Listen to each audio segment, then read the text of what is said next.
This is a Hot Pie Original. I had let everything go. I had let a lot of the stuff that I had been working on in my career kind of go to the side for this. My marriage fell apart because neither one of us was spending enough time on it. Just everything was put into this one thing. And when the one thing fell apart, I knew that I needed to take a step back and think about my trajectory and my goals and hit reset.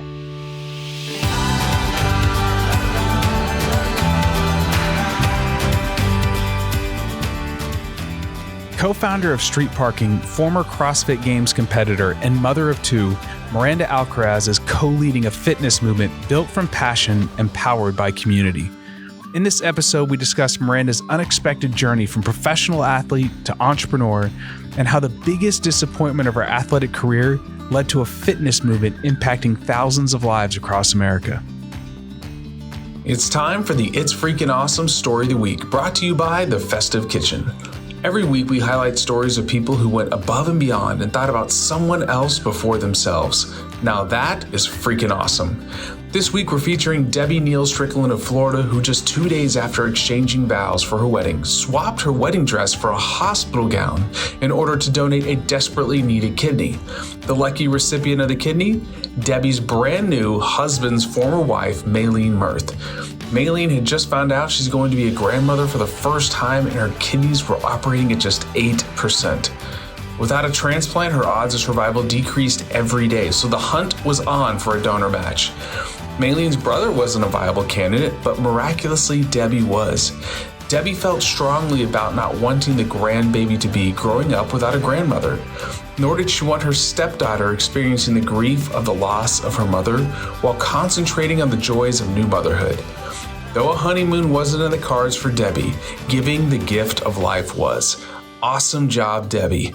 Blessings to the newfound Kidney Sisters.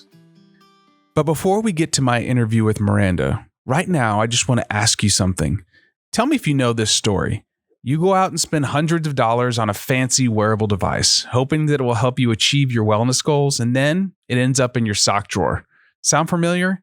Or how about this? You follow those cookie cutter clickbait health recommendations like walking 10,000 steps, and all you get is anxious and demotivated when life gets in the way and you can't hit that magic number. It's time for an evolution of expectation and results. And that's where AIM 7 comes in. AIM 7 sets busy people free to live their values every day by building lifelong healthy habits. We use the health data from your Apple Watch to create small, scientific, personalized recommendations for whatever you want to do, whether that's sleep better, increase your energy, reduce your stress, or lose weight. If you're ready to finally unlock the power of your Apple Watch data, then go to www.aim7.com. That's AIM7.com to get early access to our exclusive program.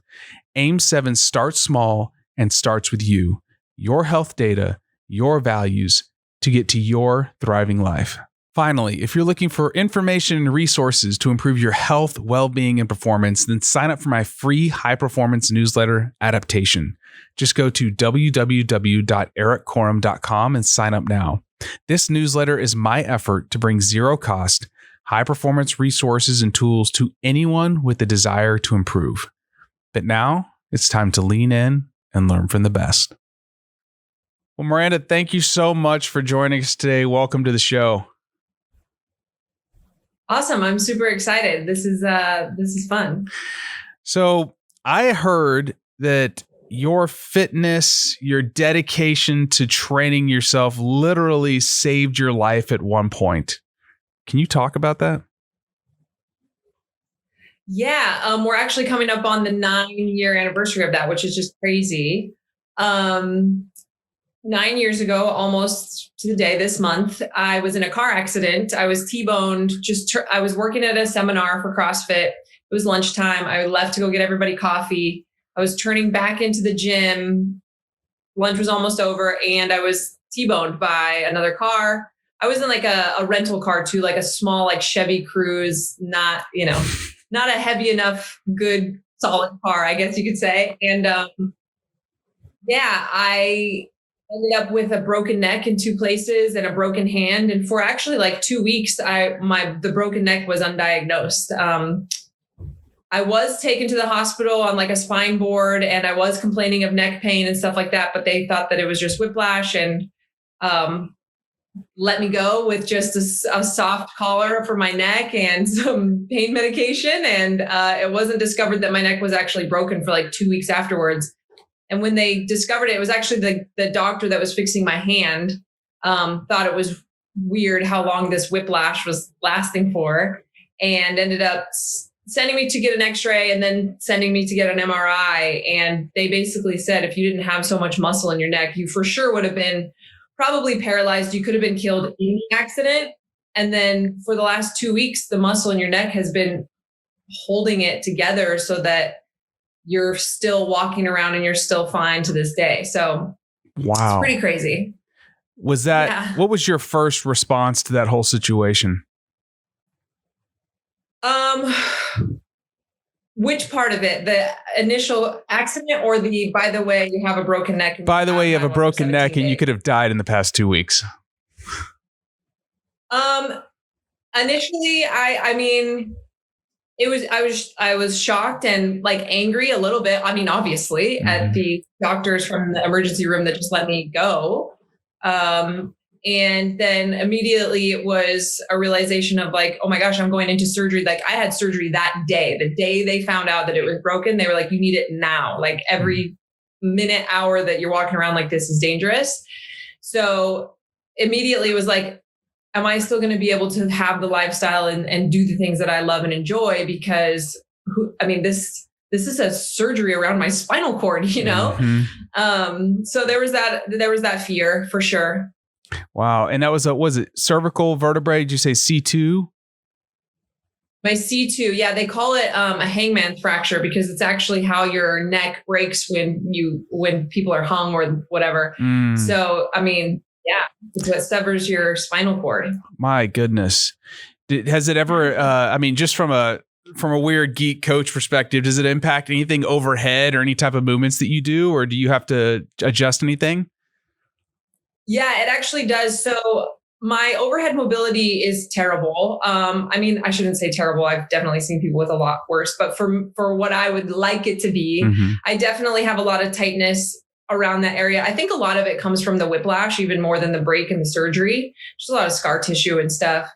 And then I do have a little bit of nerve damage. Like I get shaky hands in certain positions, or like even when I'm like trying to like, this is so cheesy, but like eat soup or whatever, my right hand will shake a little bit. And that's definitely what it's from.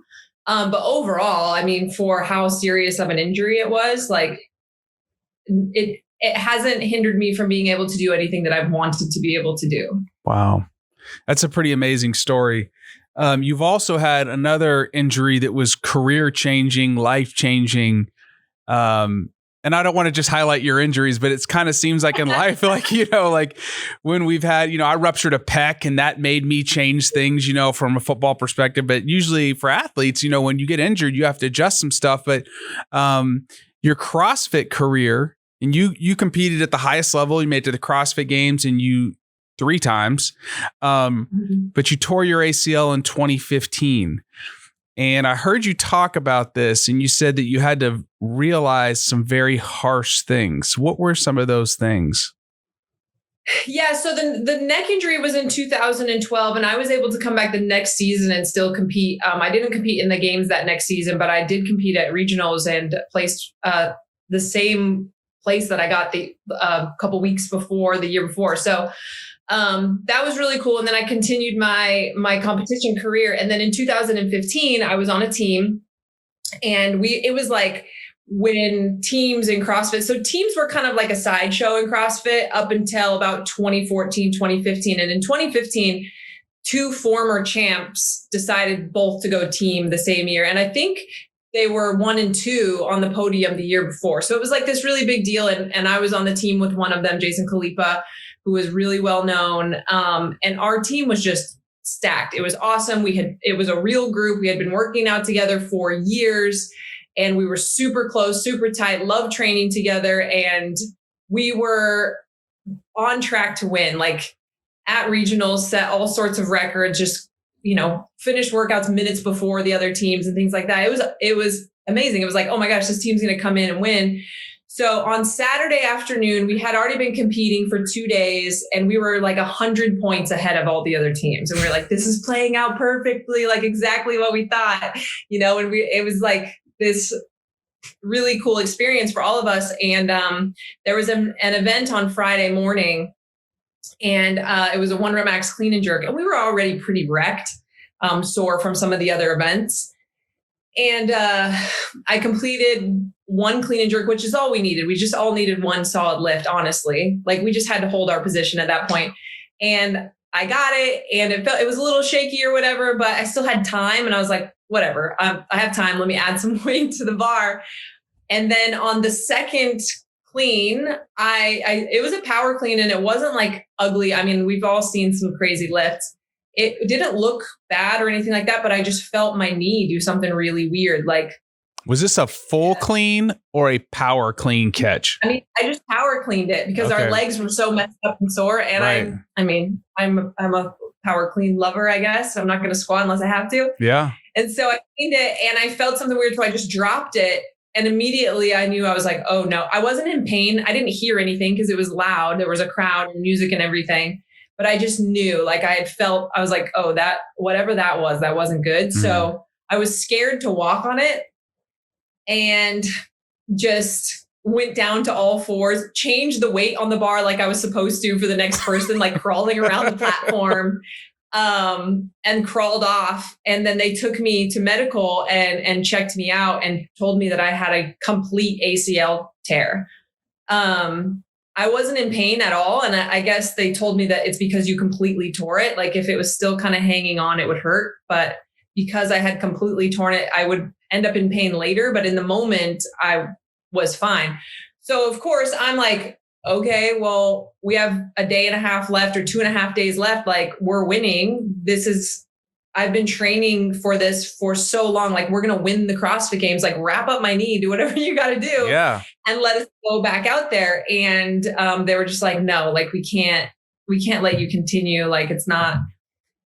And the way that the teams work in CrossFit was you have an alternate, you have a sub, but the only time when you can use that sub is before the CrossFit Games start. So if somebody gets injured in training up to the day that it starts, you can be like, hey, we got to pull in one of our subs because so-and-so got hurt training. Once it starts, there's no subs. Mm. And so my team of 5 people were like, well, we're going to do it without her then. Like, let us continue to compete. And they did. And they actually ended up placing 10th place overall, which is just insane. Like they were beating teams, like pushing a heavy sled with only 5 people. They were incredible. But it was a huge letdown for all of us. It was a really sad, like still like the like laces out Dan, like Ace Ventura, like playback, like story of just like, oh my gosh. And, I was, I think 30, I was 33, I think at the time, or 32. And, kind of came to the realization of like, this was the chance. And it's not that that people can't rehab an ACL or, mm-hmm. But I had other goals for my life. Like I wanted to be a mom and I wanted to do other things with my career. And I was just kind of like, this was the chance. I kind of checked the box that I knew we could win. Like I knew that we could. And I just felt at that moment, like I need to figure out what's going on. And I was married for 9 years before. Like I had let everything go. I had let a lot of the stuff that I had been working on in my career kind of go to the side for this. My marriage fell apart because neither one of us was spending enough time on it. Just everything was put into this one thing. And when the one thing fell apart, I knew that I needed to take a step back and think about my trajectory and my goals and hit reset. And it was that day, it didn't feel like a great opportunity for me to grow as a person. That was definitely one of the harder days, but I wouldn't be where I am now without it. Thank you for sharing that. you also said in there that, there was some humility that maybe needed to take place. Is that kind of part of it too? Like that everything had been wrapped up in this thing or what was the humility issue or I guess pride issue that you were struggling with? Yeah, I think whether it's sports or whether it's a milestone in business or amount of money that you make or whatever, I think people attach themselves to these goals and they think if only I could just get this, like if I can just focus and get this, then everything's going to be worth it or everything's going to be okay and everything. And the truth is, like, even if we would have won the CrossFit Games 2 days later, I would have still been in this like situation where I had let all this other stuff fall apart. Like what is that really going to do for me? I was already really well known in the space. I wasn't going to become more famous in CrossFit or anything like that. All of that had already happened for me. So it was just, honestly, it was probably more of a distraction from the realizations that I should have been making and an excuse not to think about those things. So yeah. You hear of a lot of coaches, athletes that reach the mountaintop and then they say, is that it? And, I've worked with a lot of those coaches and, I realized personally, I didn't want, I have this box full of rings, right? From the years of, and these watches, like in football, when you go to a bowl game or win a championship, you get a ring and a watch. And when I'd go over to coaches' houses, you'd see these big display cases of rings and watches and their families are falling apart. And I was like, I don't want to be that guy that is like old and gray and has a bunch of rings and watches and no, my kids aren't there to, and so I think I'm very appreciative of you sharing that because it crosses a lot of things. Like you said, business, sports for yourself, being successful, that there's more to this. And I want to circle back to that later because what you're doing now really kind of brings all these things together. And this was kind of the genesis, or very quickly after that is when street parking began, right? In 2016. Yeah. So the ACL in 2015. And shortly after, I actually ended up moving. I was in Northern California at the time in San Jose. And honestly, I needed a change of scenery because it was painful for me to even be training at that same gym. I felt, I don't know if guilty is the right word, but I was embarrassed. I was upset that I had maybe let our community down at the gym because everybody was like just so excited for us to win and nobody acted that way toward me. That was like all my own thing. But I feel like as part of my reset, I just needed to go somewhere else. And so I moved to Southern California. I was working still for CrossFit. I was also working for a supplement company, managing their athletes, like their sponsored athletes, and met my now husband there, who was also a CrossFit Games athlete that same year, but we had just never met each other. He competed as an individual. And we started dating. I was traveling a lot. I was not trying to compete anymore. And I had made that pretty clear on my social media and had started posting more workouts that were much simpler than what people were used to seeing from me, whether it was hotel gym workouts or workouts with Julian, my husband, in his garage or at my apartment gym. And I saw a different type of interaction on my own social media that I was used to. And it was like, oh, hey, like this is really cool. Like people tagging each other, like we should do this. We could do this at our house, or I could do this with when I travel, or thank you so much for posting this.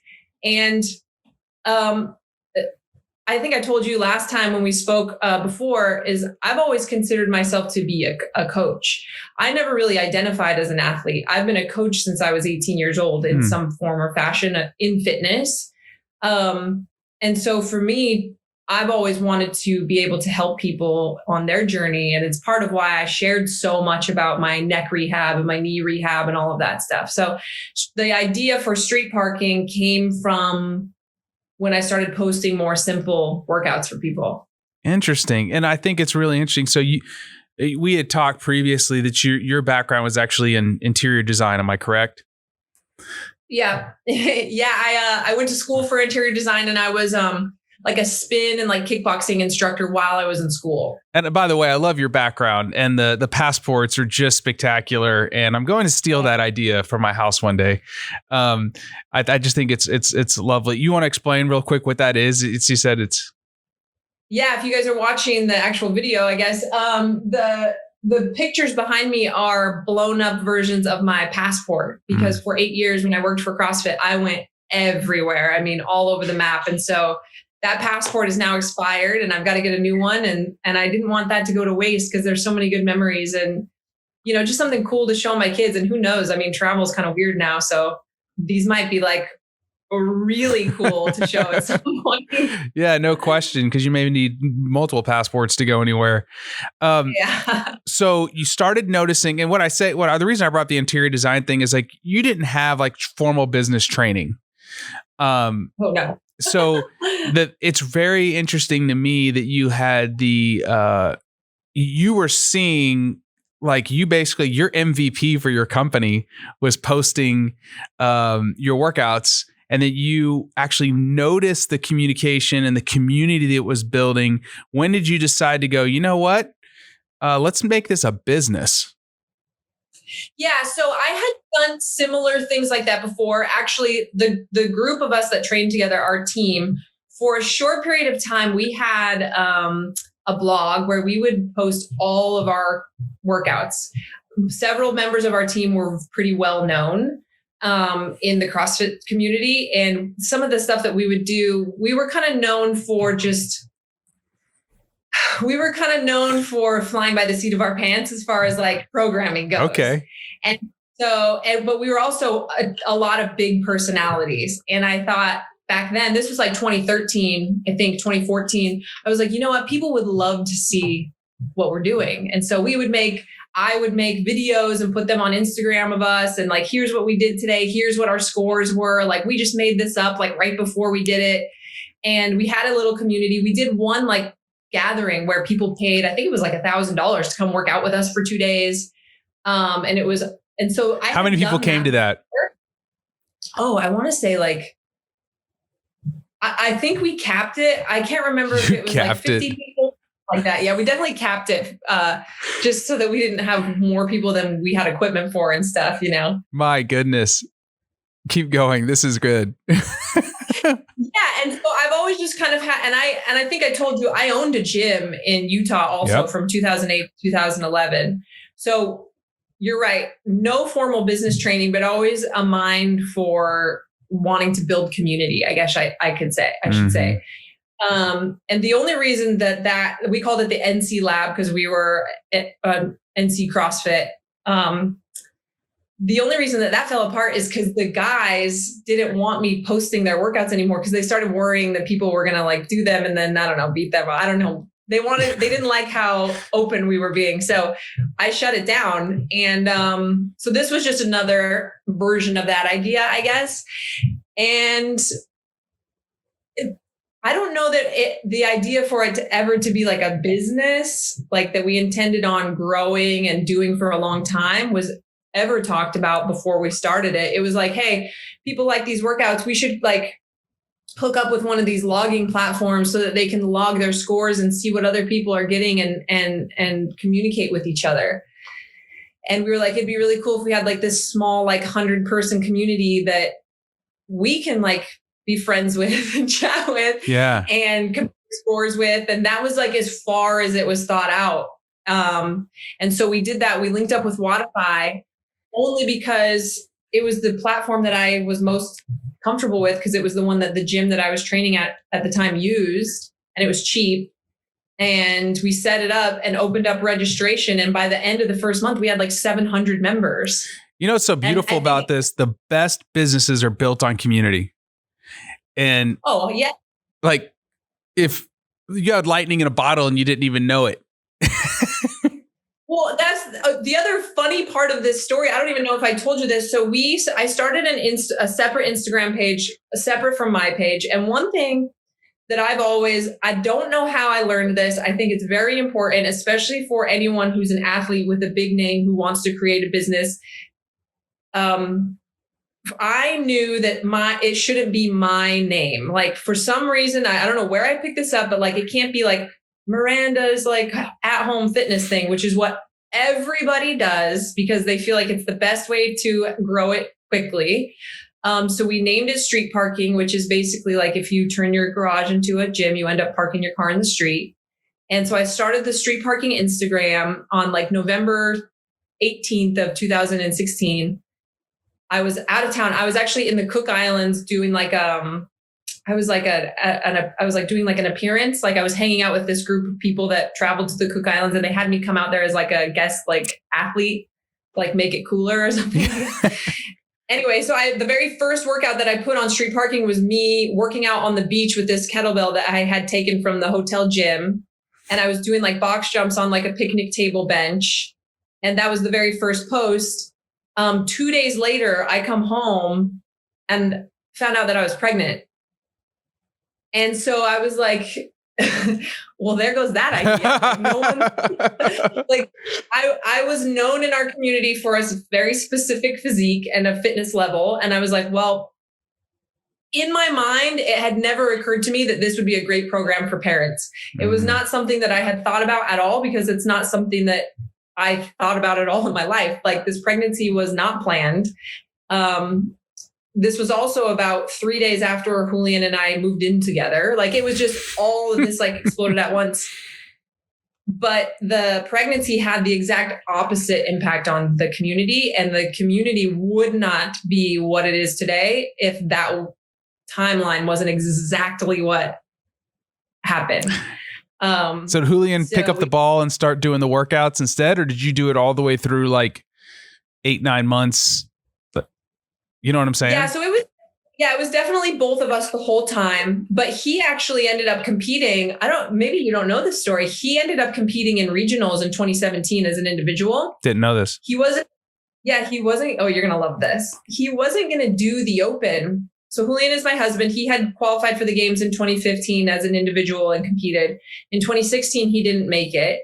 And then in 2017, he was like, I don't know, like, I'm kind of over it. Like we work out at home. Like I probably won't even like qualify for regionals if I do the open. I was like, well, you might as well do it. Like you're going to do the workouts anyway.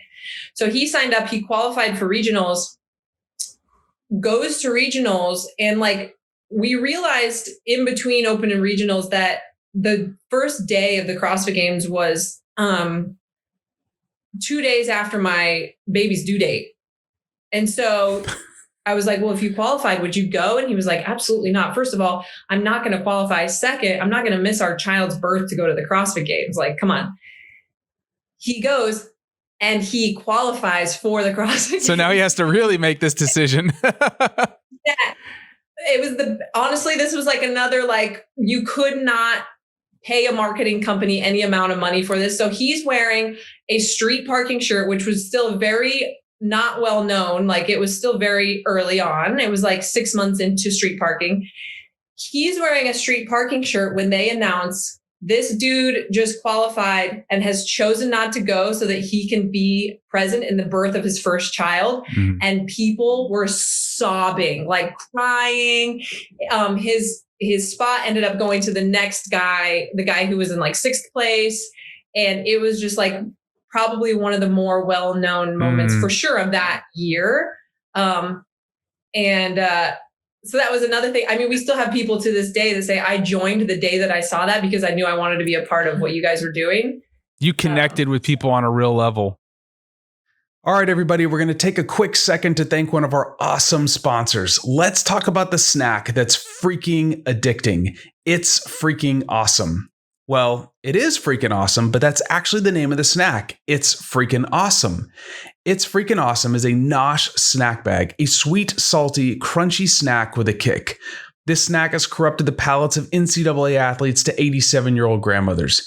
So if you have a road trip coming up or there's someone you want to tell they're freaking awesome, then order now online at itsfreakingawesome.com. It tastes as cool as it sounds. Brace yourselves, you'll be ordering frequently for your monthly freaking fix. The good news is now they have a freaking monthly subscription. It's Freaking Awesome is dedicated to snacking it forward.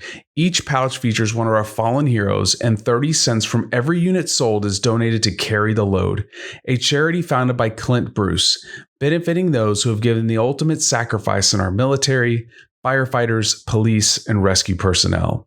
Available online at itsfreakingawesome.com. That's ITSFREAKIN awesome.com. Let me ask you, how did CrossFit respond, or were they cool with him wearing that shirt? Did it really matter?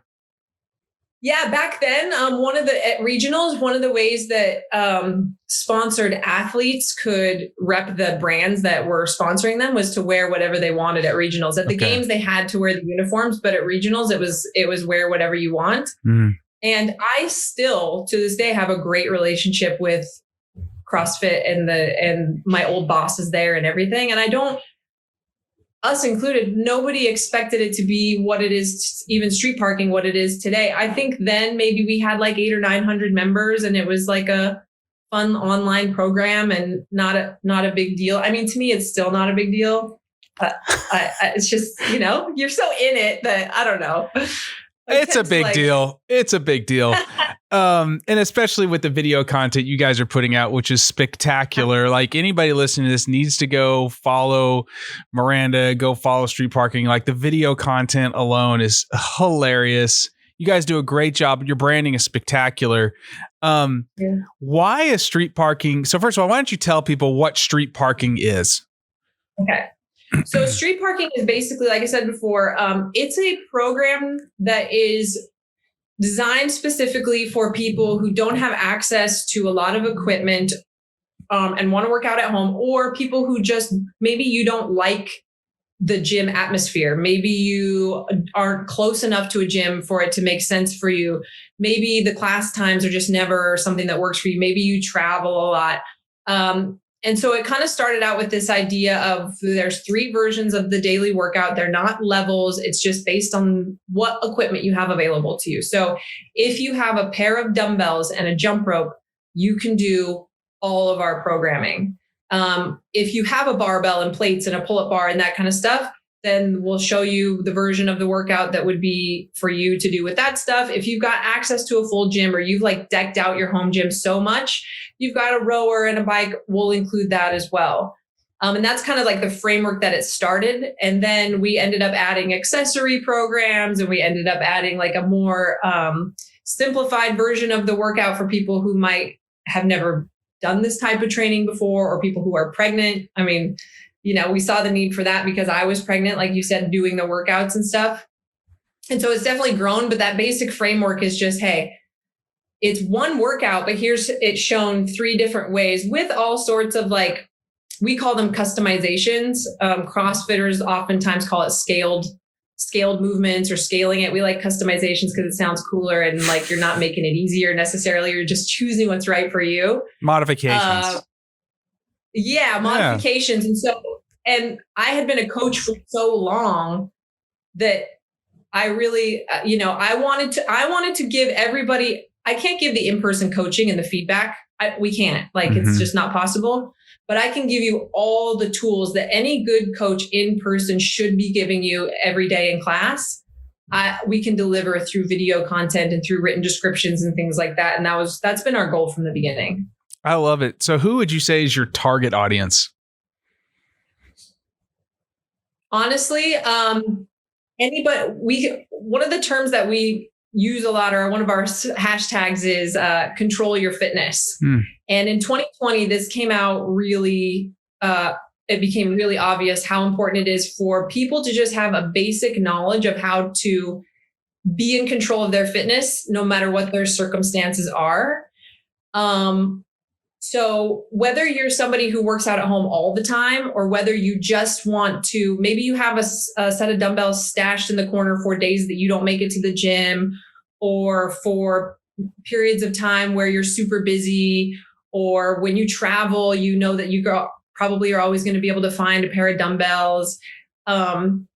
Anybody who sees value in having tools for those situations, whether it's all the time or sometimes, it's not a specific fitness level. I'll tell you who it's not for.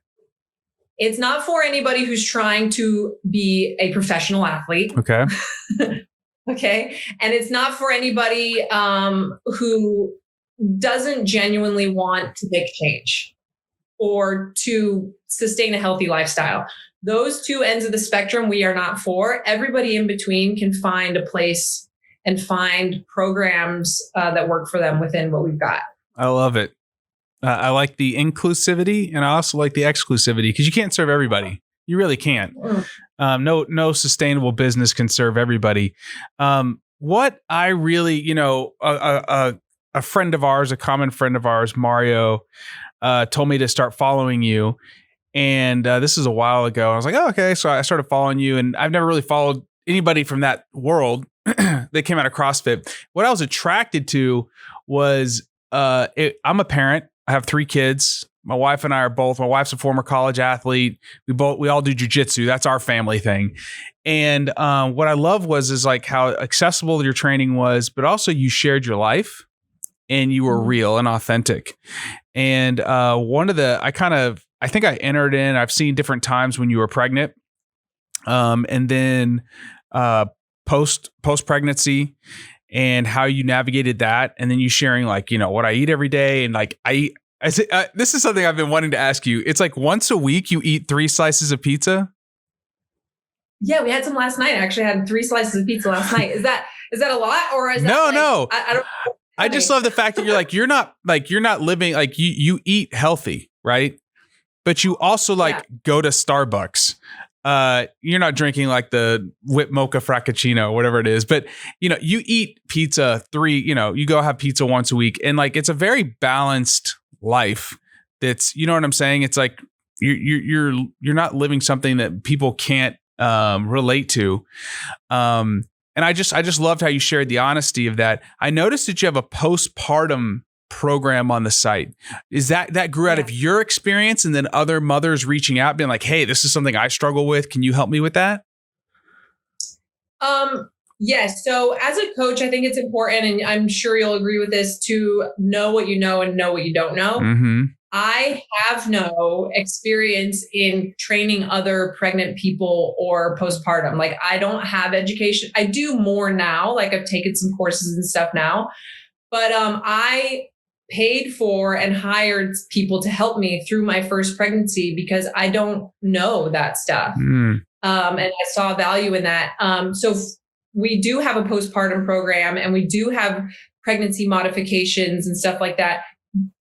Those are all put together by our coach, Carolina Stone, who used to be a BirthFit regional director, and she's got several certifications and things like that. So that whole program is designed by her, and I followed it. And one of our other coaches who's well known, she followed it as well. But she has like a whole separate Facebook group where she's answering questions and helping with that kind of stuff. And so that all comes from her. I love just the fact that you saw a need and you filled the gap, like you filled that need for other people. And I think that means that you're listening to people and you're serving them in a very unique way.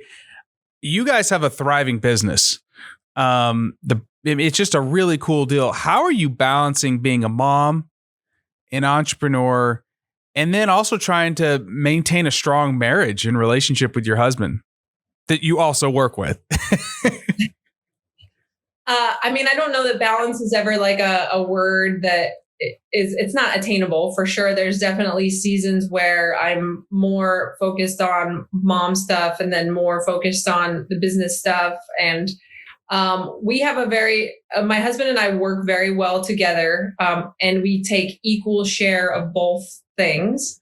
So he's very much involved in the parenting, and he, my work inside of street parking is more people rely on me and are waiting for me. He's the creative mind behind the videos that you were talking about.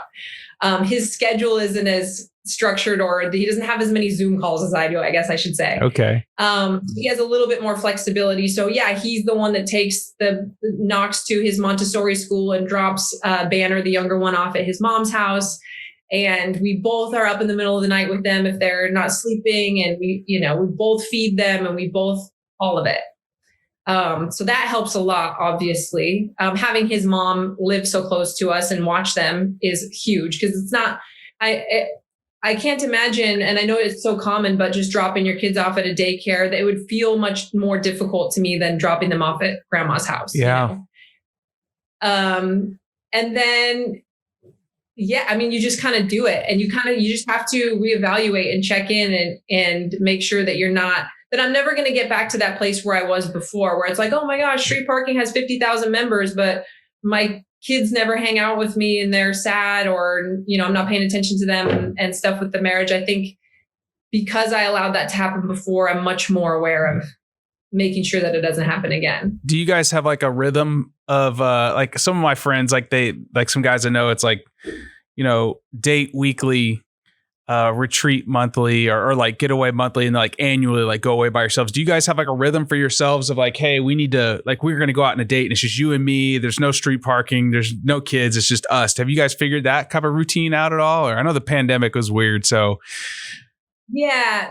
So we haven't traveled together. We haven't been on a trip, just the two of us, since like August of 2019. Mm-hmm. But that was also right before I was pregnant with Banner. So part of that, the non-travel and not going alone, is because I was pregnant or had a brand new baby.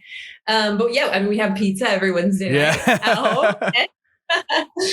And we have breakfast together every Monday, just the two of us, actually. And we do talk about street parking and work, but we both love it so much. Like, it's a passion project. It's not just a business for us.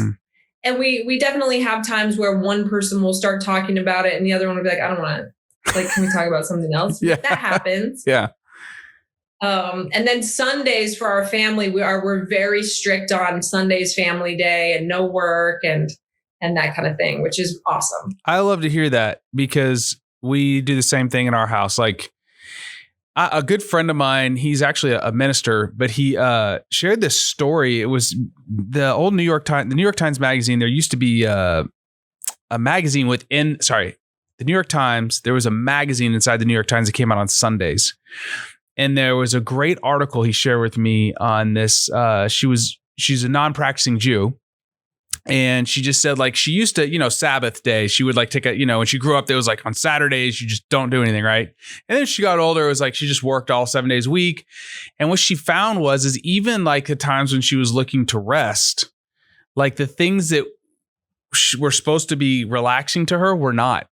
And she was burning out. And it's like, whether you have a faith or don't have a faith in anything, like having a day where you just like, I'm putting work away, like just refills you. And then you have for me, I find I have so much more passion and energy when I hit it hard Monday. Because on Sunday, when I'm not thinking about work, all of a sudden these ideas start coming in and I'm just like, okay, I got to just write this down and I'll deal with it on Monday. Do you find that same creative inspiration just happens when you're not thinking about work?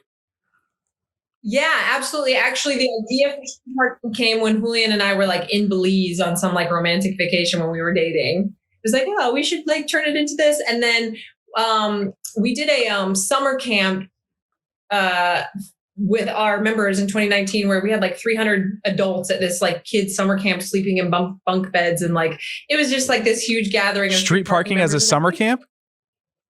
Oh, yeah. What's it called? It's street parking summer camp. Where do you do this? In New York. So it's super random. When I was 18, I went to New York to work at a summer camp for kids. And I loved it. I thought it was awesome. In Utah, that's where I'm from, there wasn't stuff like that, but I know it's super common on the East Coast. And ever since then, I was like, this would be so cool to do with adults. And it's something I've wanted to do. So in 2019, we had a street parking summer camp. It was like 250 or 300 members. And we put them in bunk beds and put them on teams. And they were like doing like dodgeball tournaments and like slip and slides into like pools of Jello and like scavenger hunts. And just, I mean, we worked out, but that wasn't the point of it. The point was like adult summer camp. But anyway, the idea for that came, I think, all on another trip where, I mean, our staff honestly gets a little nervous if I have more sleep than I'm used to or more time off, because I always come back with some sort of like crazy idea. But the summer camp, we've had to cancel it the last 2 years, but it will be back. it's popular. That is a really, really cool idea. So what is on the horizon for street parking? Like what is anything cool coming up, or you guys are working on, or how do you continue to grow this community? You know what I'm saying? Like, what are you seeing as just selfishly as a business owner, like community? Like for one of our core values of our company is community. We believe that life is not meant to be lived alone. Seems to be the essence of it. Like, I'm not in street parking, but I feel like I'm a part of it. Like, I love the videos. I'm like, I can see the people in the garages. I'm like, oh my gosh, this is so cool. Like, what is coming on the horizon? Like, how are you continue to foster this thing? Yeah, so I think a lot of people try to force community, and online, I think it's even more awkward when they try to like force this idea. I think you just have to pay attention to the members. Like, you have to read the comments, you have to read the Facebook posts, and almost like watch as an observer to see what people need and kind of the direction that they're taking it on their own. We have been developing an app for logging because Wodify is it's meant to be an app that gyms use with 200 people at their affiliate, not 35,000 people logging. So we've broken it a few times, or they say like anytime they try to run a report in our office, like it shuts down the Wodify app for everyone else. And so like, screw street parking. We've been developing that for a while. It's a lot of work, but just a better logging system that is more to what our members need and what our staff needs. So that's obviously a big undertaking. Getting back to building community in in-person meetups and stuff like that is something that we're talking a lot about right now after 2020. And then the other thing that we've been playing around with is my husband and several members of our staff actually are fluent Spanish speakers. And so for us, part of the reason that street parking is successful also is because of our price point. It's $19 a month. And we have added so much to our program since its inception and have never raised our prices, not because we couldn't and people wouldn't pay it, but part of our goal and our mission is to bring this level of coaching tools to people who will never be able to afford it otherwise. Like, they're not at a gym because they can't afford a gym. And I'm not talking about like a Gold's Gym or anything like that. I'm talking about like a CrossFit gym with coaching. Yeah, it's expensive.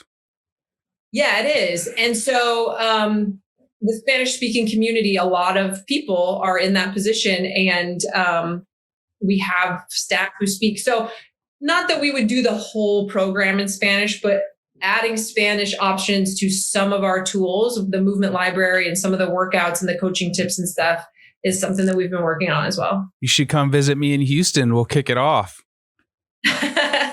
For sure. I'll have a lot of my Spanish speaking friends down here would probably love to get in on some street parking. So every episode, we ask a couple questions. And the first one is what does high performance mean to you?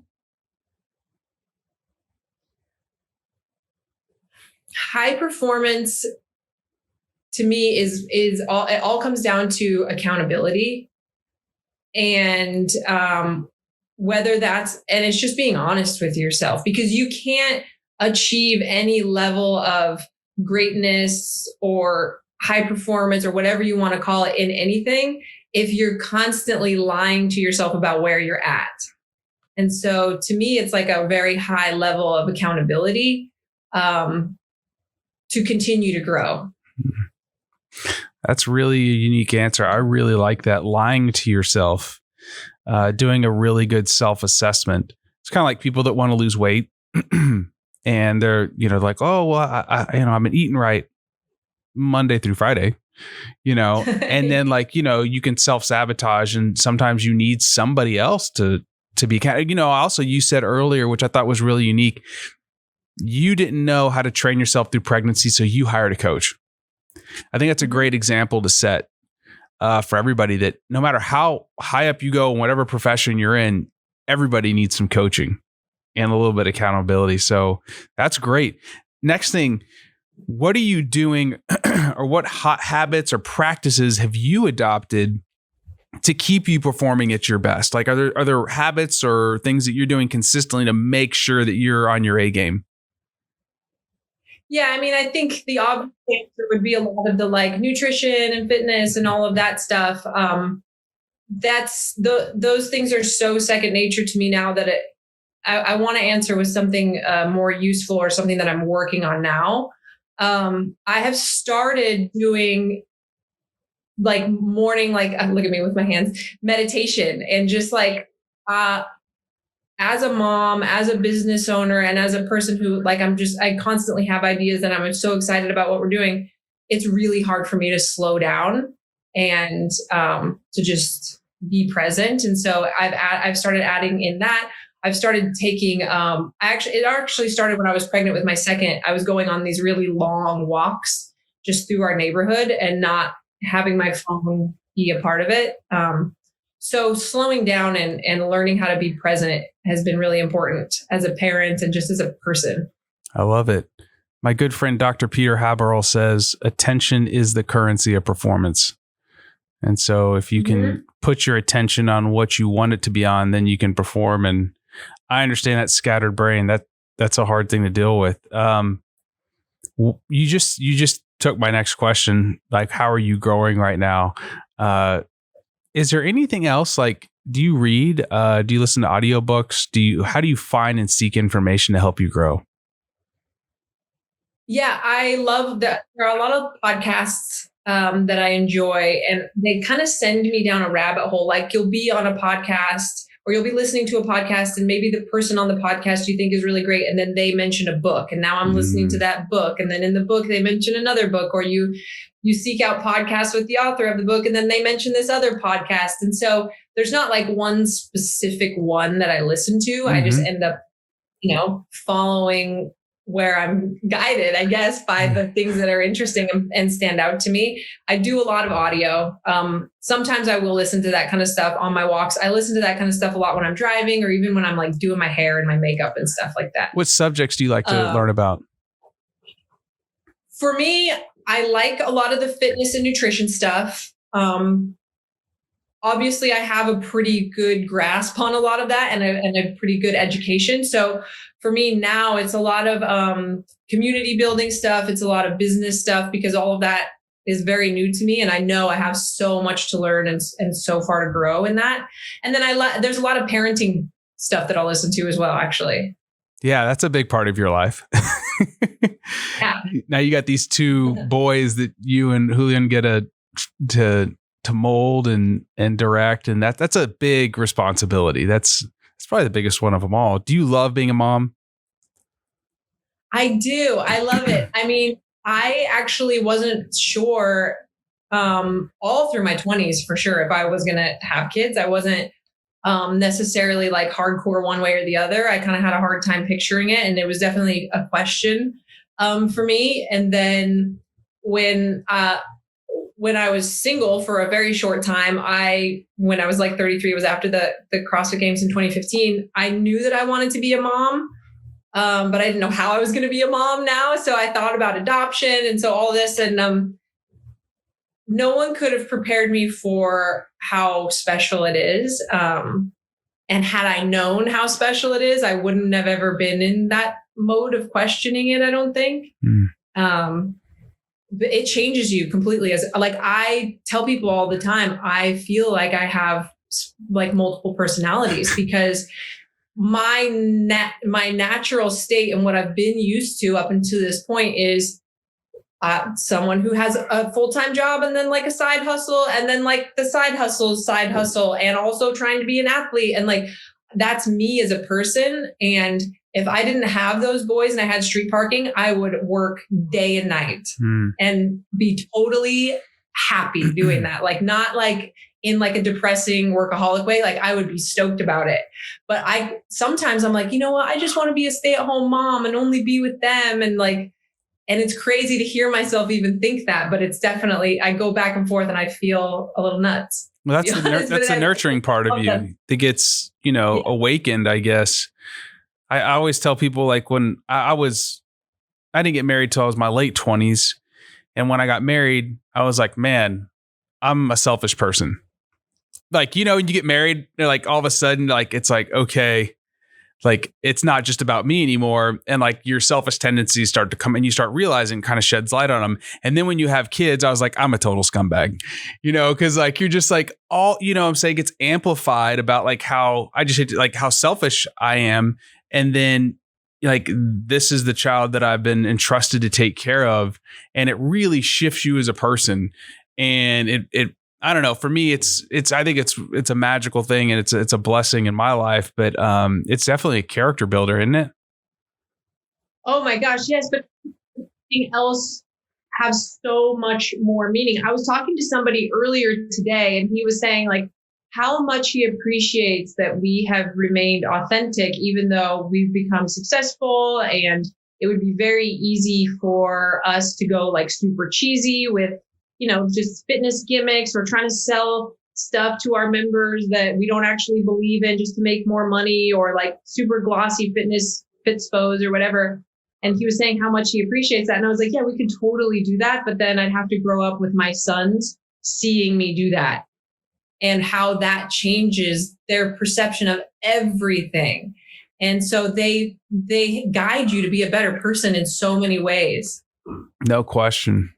I love it. So if somebody wants to sign up to be in street parking, like how do they find you guys? How do they go about this and getting started with their journey?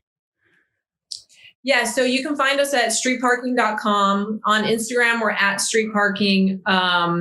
We have a Facebook page also that you could look at.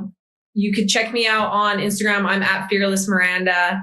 And yeah, we'd love to get to know you guys and help you take control of your fitness. That's awesome. And I think this is a great program. I love the heart of what you guys are doing, and really the community you built, and the selfless nature of it. And so thank you so much for joining me today. This was fantastic. I really enjoyed connecting with you, and thanks for sharing some really intimate details about your life. Yeah, no problem. If today's podcast enriched your life in any way, please support the BluePrint by doing one of the following.